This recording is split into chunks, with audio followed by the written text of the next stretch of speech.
mean, how am I supposed to feel safe and free in my own home? You're exaggerating, Sarah. You're exaggerating. It's not like he's sleeping with us in the same room. We have a very big house, and he can just take one of the rooms and sleep in there. It's not something that's very hard to do. We can be freaky, we can be naked, we can do everything that we do. So when I say freaky stuff, it's nothing crazy. Nobody's injured, but it's a form of freedom and expression and a way for us to be close to each other in a way that I have never been with anybody. Someone you barely know. That's my brother, that's your brother-in-law. What do you want me to do? Where do you want him to stay then? Where? Yeah. So what do you think about his decision bringing his brother to come stay in their house without informing his wife, and not just informing his wife, waiting to hear her own response as regarding his brother coming over to the UK? Well, I think he's actually working with the African mentality, like the man of the house, the king of the house, But one thing for sure, once you tie that knot with someone that you have decided to spend the rest of your life with them as your partner, right?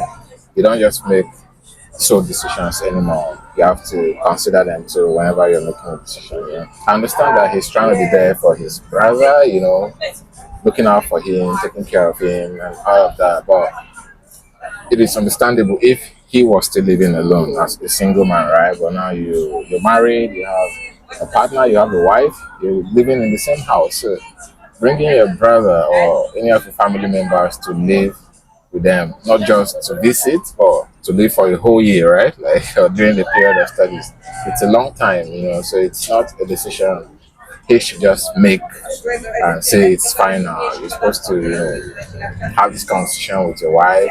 Look, babe, my brother is coming over for studies, and instead of renting a new apartment for him, we have enough space here. We have extra room, Please, can he come, stay with us while he's studying so that I can look after him, look out for him, and guide him, If you have such conversation with your partner, and if your partner is reasonable enough, I don't think she would object it. And even if she does, it has to be an agreement between the both of you before making such a big decision, because it's not just a small decision, it's a big one involving both partners. And so I think the guy is somehow at the top of the road, he's For me, taking it too much. Yeah.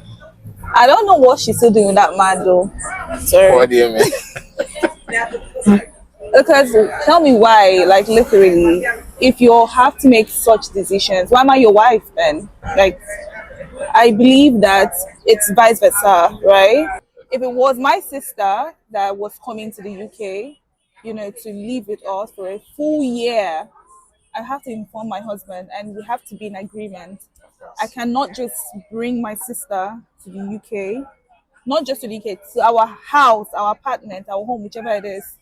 It does not make sense. So I feel like it goes both ways. There's no man of the house, woman of the house. There has to be some level of agreement. Not some level, there has to be an agreement actually. Yeah. Yeah, what do you think? Let us know in the comment section. Yeah, what you think?